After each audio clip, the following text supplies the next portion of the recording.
have the Durham Uni Business School.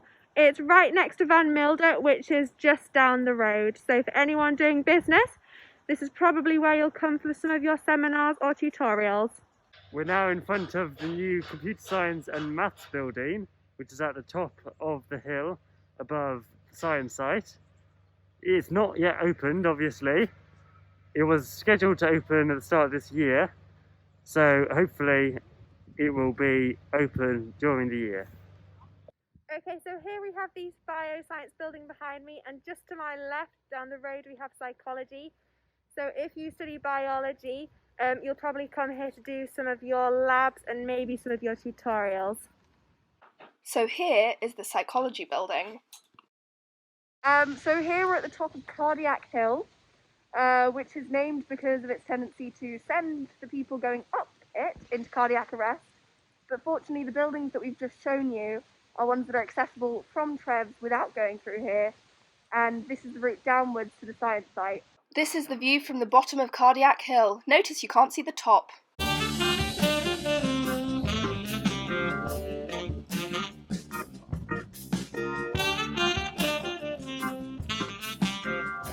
So behind me now we have the old Computer Science building, which is shared with engineering, and behind it, up the hill slightly, is the engineering building. They're connected. On the other side of the road is the maths building. This is the engineering building and is also currently being used for computer science. So I'm outside the Common Learning Centre, which is not only a place for lectures but also has a cafe which serves Starbucks drinks and paninis and sandwiches and all sorts of things. This is one of the buildings used for those who study earth sciences. Behind me is the Anthropology and Archaeology building. So right now we are opposite the Common Learning Centre and the Earth Sciences building.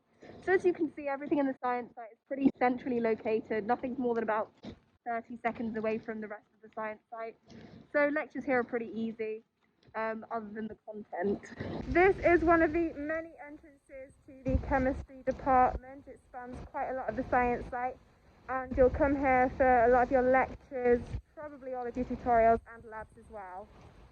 Behind me we have the Palatine Centre. This is where the law students will take their lectures, and they also have the student counselling services in here and any extra tutorial services that you can go and use, such as maths or CV skills. They also have an incredible cafe, so definitely get yourselves along for that. This is the Bill Bryson Library, but most people call it the Billy B. This is the biggest library in Durham, and so it has the most spaces. However, it's notoriously hard to get one, especially now, but I wouldn't worry because I never went to this library last year in my whole first year, and it all went right for me. Opposite the Bill Bryson Library is the Geography building. Here we have the Physics building, and it's right in front of the main entrance to the science site. Just behind me there is the TLC, Teaching and Learning Centre. The Ogden Centre is one of the many physics buildings on the science site. This is the Teaching and Learning Centre. It's new to Durham as of last academic year, and it's not only a great study space, it also contains a cafe with lots of snacks for you to munch on while you're studying. Welcome to the Durham SU building, where all SU events, assemblies and some societies are held. So there are several rooms in the building, which I would take you through if it were open, in which some lectures are held. Sports events are often put on in the main room, where they have a bar and a cafe, and any issues that you have with, if you're in charge of a society or you're at a society, you can come here and talk to some of the SU officers. We have officers that are in charge of undergraduate academics, and this is also where you can often find them. I'm outside Albert Riverside 1, where a lot of humanities lectures, seminars and tutorials take place. And now we're outside Albert Riverside 2. As well as arts and humanities, lectures, seminars, tutorials, this is also one of the buildings used for exams at the end of your first, second, third, fourth, etc. year. This road is Old Elder, and up here you'll find subjects such as sociology, sports science and politics dotted around in little buildings in between the shops and the houses. Hallgarth House is the English department building. However, most of your lectures will be in Elvert. So at the moment I'm outside the history department.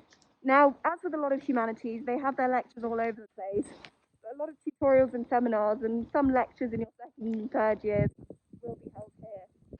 The Pemberton building, also known as the Pemberton Rooms, is located on Palace Green and is used for smaller arts and humanities lectures as well as some seminars.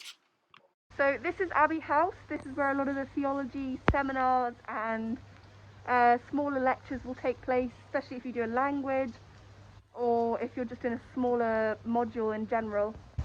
This is the department for music on the beautiful Palace Green. Module sizes tend to be a tiny bit smaller, so you'll probably end up having most of your lectures over here. Behind me is the Palace Green Library. This is where you'll find a lot of the very old research books in Durham that you have to be very careful with, use a cushion and gloves and so on and so forth, and that are very useful for either dissertations or if you want to do further research at Durham. Just opposite Hatfield is the Department of Classics and Ancient History.